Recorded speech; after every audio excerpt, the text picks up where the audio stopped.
اللهم صل وسلم وبارك عليه وعلى آله وصحبه.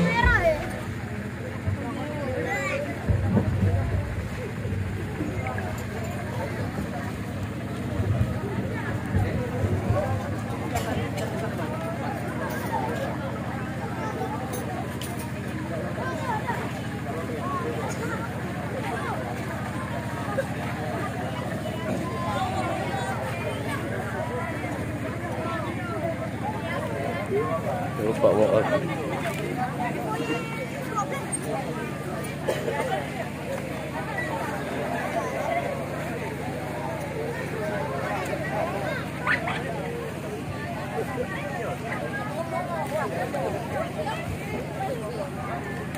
Bismillahirrahmanirrahim. Assalamualaikum warahmatullahi ta'ala wabarakatuh. Waalaikumsalam warahmatullahi wabarakatuh. Alhamdulillah. Alhamdulillahilladzi hadana bi'abdihi mukhtarin man da'ana. Wa ashhadu an la ilaha illallah wahdahu la syarika lah. Wa ashhadu anna sayyidina Muhammadan abduhu wa rasuluh. Allahumma ya da'imal fadli 'alal bariyah ya basita yadaini bil 'atiyah. يا صاحب المواهب السنية صلي على سيدنا محمد الخروار السجية واغفر لنا يا ذا الأولى في هذه الليلة وفي كل الليلة أما بعد. قال الله تعالى في كتابه الكريم أعوذ بالله من الشيطان الرجيم بسم الله الرحمن الرحيم يرفع الله الذين آمنوا منكم والذين أوتوا العلم درجات ilmi darajat yang Masya Allah. Mudah-mudahan sampai hari akhir hayat Allah tetap mencatat kita sebagai orang-orang yang selalu menuntut ilmu. Amin. Dan Alhamdulillah, segala puji dan syukur kita panjatkan kehadirat Allah Subhanahu wa Ta'ala atas segala nikmat yang sampai hari ini Allah masih menjadikan kita umatnya Nabi Muhammad SAW. Dengan harapan Allah kuatkan iman Islam kita, Allah karuniakan kepada kita dapat mendidik diri pribadi dan keluarga kita selalu dalam taat pada Allah Subhanahu wa Ta'ala. Dan kita berharap juga pada Allah agar Allah karuniakan kepada kita banyak kemuliaan dunia akhirat dengan rezeki yang halal, banyak berkah, rumah tangga sakinah mawaddah warahmah, anak-anak kita saleh dan salihah, dan kita berharap Allah terima amal ibadah kita sehingga Allah karuniakan kita semua husnul khatimah. Amin.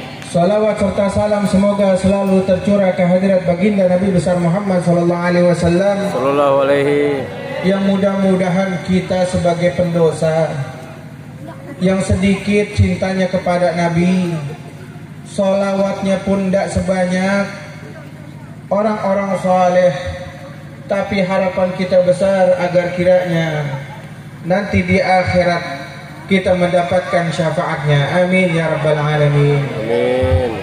Jamal hadir rahimakumullah, para tetamunya Nabi Muhammad SAW, yang alhamdulillah kita hadir di malam ini di kediaman saudara kita, orang tua kita, Bapak Saminuddin, Al-Ustaz Saminuddin. Mudah-mudahan beliau beserta keluarganya Allah berikan panjang umur, sehat walafiat. Amin. Allah berikan karunia yang banyak dengan kebaikan, manfaat segala perilaku perbuatannya, dan Allah berikan manfaat dalam ilmunya, dan mudah-mudahan murid-muridnya menjadi orang-orang yang bermanfaat, yang berguna bagi negara, bangsa, dan agama. Dan kepada seluruh tamu undangan, bapak-bapak, ibu-ibu, adik-adik, terkhusus para asatidzah, para kiaiat, para hujjat, terkhusus kepada saudara saya Al-Habib Muhsin Al-Bar, Bapak Furqan, Abah Wakil, Abah Wahid, Abah Bahar, dan lain sebagainya, yang mudah-mudahan Allah berikan beliau panjang umur, sehat walafiat. Terkhusus kepada Bapak Haji Hendra Cahya dan Bapak Hendra Pramono. Betul? Ya, alhamdulillah.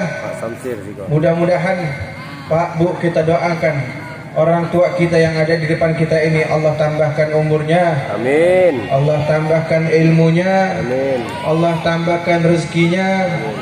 Allah tambahkan istrinya. Amin. Amin. Mudah-mudahan berkah dunia akhirat. Amin ya rabbal alamin. Alhamdulillah. Salam hormat saya kepada aparatur negara yang ada. Kalau di Jakarta, lurah aja diundang susah. Lurah itu Pak, kalau di Jakarta diundang hadir maulid, tidak pernah mau, tidak pernah hadir. Bahkan RW-nya aja susah Pak. Zaman Fauzi Bowo, beliau hadir ke majelis saya, alhamdulillah. Anies Baswedan datang, kita ngundang camatnya, pasti mewakili, mengirim wakilnya. Mungkin takut kena nasihat atau bagaimana, mungkin ya. Tapi bapak-bapak kita ini Masya Allah, dari awal sampai akhir enggak lari. Kemarin pun di Manggar dengan Bapak Bupati di sana, Pak Aan, alhamdulillah sama, dari awal sampai akhir acara beliau duduk tenang dengan khidmat. Jadi mestinya pemerintahan kita yang ada di kota Jakarta melihat bapak-bapak yang ada di sini. Dan alhamdulillah, mudah-mudahan ya beliau Allah berikan keamanan, Allah berikan keselamatan dunia akhirat. Amin ya rabbal alamin. Amin. Di zaman dahulu ada seorang wali besar, orang soleh, bukan hanya alim tapi juga ahli ibadah dan adabnya Masya Allah, yang kalau di zaman dahulu menyebut nama beliau tanpa wudhu mati. Hebatnya itu ya, yang menyebut nama beliau tanpa wudhu mati, yaitu Tuan Syekh Abdul Qadir Al-Jilani. Di saat zaman beliau, ada seorang ibu yang menitipkan anaknya untuk mondok kepada beliau. Setelah bertahun-tahun kemudian ada tetangganya mengabarkan, "Wahai ibu, apakah benar anakmu yang kau pondokkan kepada Syekh Abdul Qadir Jalani?" "Ya." "Emang kenapa? Memang kenapa dengan kabar anakku?" Kata ini orang, ini saya ngomong bahasa begini, paham nggak? Benar paham? Saya ngomong bahasa Madura bisa sedikit. Takut kesonoannya makin ngaco, akhirnya makin nggak paham. Tapi insya Allah paham ya. Ini orang ngadu, "Wahai ibu, ketahuilah anakku mondok Syekh Abdul Qadir Jalani kurus bukan main. Kerjaannya cuma nyapu, Ini ibu marah, kaget dengar kabar anaknya, datang ke Tuan Syekh Abdul Qadir Jilani. Ya Tuan Syekh, aku titipkan anakku untuk belajar kepadamu, tapi aku dapati anakku dalam keadaan kurus, bahkan bukannya belajar malah bekerja. Marah nih ibu sama Tuan Syekh Abdul Qadir Jilani. Akhirnya tuh anak dibawa pulang sama ibunya. Sesampai di rumah sehari, 2 hari, 3 hari, ini ibu melihat anaknya pinternya bukan main. Disangkain di sana nggak belajar, ditaruh di Tuan Syekh Abdul Qadir Jilani, kirain tidak belajar, nggak taunya ilmunya masya Allah ini anak. Nyesal ini ibu. Ya Allah, ternyata saya sudah salah berprasangka buruk kepada Tuan Syekh Abdul Qadir Jilani. Akhirnya dibawa lagi anaknya ke Tuan Syekh Abdul Qadir Jilani. Ya Tuan Syekh, maafkan saya, tolong terima lagi anakku mondok di sini. Kata Tuan Syekh Abdul Qadir Jilani, tidak, futuh anakmu sudah tertutup karena kurang ajarnya orang tua sama guru. Itu Pak, Bu. Kalau sekarang mondok, kalau zaman aneh mondok, itu biasa kalau mukhalafah disabet, kalau melanggar disabet. Kalau ibu-ibu zaman sekarang mungkin lihat anaknya dihukum gitu, ustadznya marah. Bahkan di beberapa pesantren ustadznya diaduin ke polisi, akhirnya kena hukum. Ini ibu-ibu, ini Tuan Syekh Abdul Qadir Jilani di saat itu terkenal, tapi masih ada yang berani membantah ini ibu-ibu. Kata Tuan Syekh Abdul Qadir Jilani, tidak, bawa anakmu. Sesungguhnya futuh mudahnya ini anak dalam memahami pelajaran telah tertutup karena kurang ajarnya orang tua. Dan di zaman dahulu ada orang soleh juga, namanya Sunan Kalijaga. Beliau mungkin kita bisa melihat dalam ceritanya, beliau nggak tega melihat fakir miskin kelaparan. Diambil beras dari lumbung bapaknya, dicuri itu beras untuk memberikan fakir miskin. Bapaknya marah-marah. Sunan Kalijaga di saat itu pun menentang bapaknya. Secara tidak langsung kita melihat sepertinya Sunan Kalijaga ini kurang ajar sama orang tuanya, karena menentang, tidak terima. Padahal niatnya baik, tapi dia malah dihukum.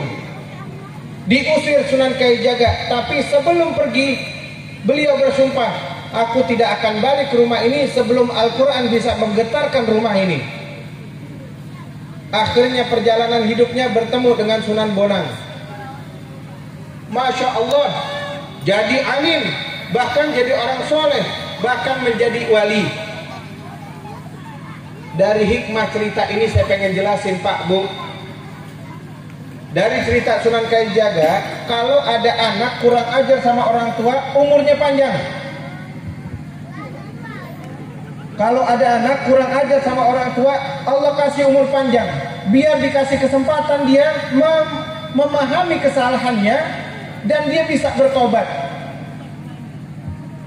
Tapi kalau udah kurang ajar sama guru, kurang ajar sama ulama, mati semuanya, pendek semuanya.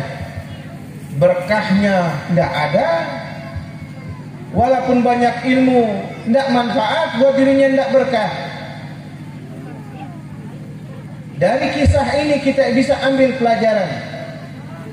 Yang kita hidup di zaman sekarang ini, di Jakarta khususnya Pak, ini Masya Allah, aneh di sini ngeliat antum semua ngiri, nikmat bisa ngerasain Maulid Nabi SAW. Kita pakai peci dikit jalan, diikutin sama Satpol PP. Ada kumpul kayak gini, langsung diusir. Kemarin-kemarin, tapi sekarang sudah mulai enak. Bahkan dari aparatnya, kalau kita buka lagi pengajian, langsung datang, ini ada kumpul-kumpul apa ini? Bubar semua. Saya suka bilang, Pak, kita ini manusia, hadapi kita dengan cara manusia. Hadapi dengan cara manusia. Bapak, ibu, ini lagi ada bencana kayak seperti ini, tolong jangan ada perkumpulan. Kan enak, cara manusia begitu. Tapi ini datang langsung menggonggong, wak, wak, wak, bubar. Jadi Masya Allah, sebenarnya kita ini bawa kemana? Alhamdulillah, ibu-ibu, bapak-bapak masih selamat. Ustaz Samin membuka majlis taklim. Kita titipin anak kita kepada beliau agar dididik. Jangan banyak ikut campur, mengatur. Serahkan aja sudah. Insya Allah yang diajarkan oleh beliau pasti baik. Karena di dalam hadis Nabi SAW, Pak Bu, itu di dalam syarah kitab Syarah Ratibul Haddad, di situ dikatakan, man alama auladuhu bismillahirrahmanirrahim khafafallahu al-'adzaba an walidayhi wa in kana kafiran. Siapa yang mengajar, maka Allah ringankan siksa kedua orang tuanya walaupun kedua orang tuanya ini kafir. Kita nggak bisa mendidik, kita serahkan sama Ustaz Samin untuk boleh diajarkan. Dibaca bismillahirrahmanirrahim. Karena mana walad di sini, mana walad nggak mesti anak kandung, bisa anak didik. Tapi kalau sudah ibn, itu sudah pasti anak kandung. Kalau kita memang sebagai orang tua tidak bisa mendidiknya, serahkan kepada mereka yang bisa mendidik. Bisa baca bismillah, bisa baca surat yang lain. Kita bakalan senang nanti, Bu, Pak, ketika hari tua kita. Saya dulu pernah ada orang kaya ini kursus. Beliau punya hotel di Batam. Kayaknya bukan main. Suatu saat anaknya pulang kuliah di Jerman, titelnya Ing, seperti Profesor Habibie, B.J. Habibie. Ketika ada pengajian, kita baca Quran, dia duduk mau ikut ngaji, suruh bapaknya. Masya Allahnya dia bingung mana ba mana nun. Bingung, ba itu yang titiknya di atas sampai di bawah, Bib. Ada istighfar, astagfirullah. Setua begitu kagak bisa bedain mana ba mana nun. Karena mentingin titelnya. Akhirnya saya bilang, Pak Haji, Masya Allah, begini dan sebagainya. Kata bapaknya, enggak, Bib, yang penting itu anak saya kuliahkan. Dia punya jabatan, kemudian dia kerja, sehingga nanti kalau dia punya duit, punya harta, perlu acara keagamaan, tinggal panggil Habib, tinggal panggil Ustadz sama murid-muridnya, nanti kita bayar. Ini orang tua, orang kaya, kurang ajar. Dia pikir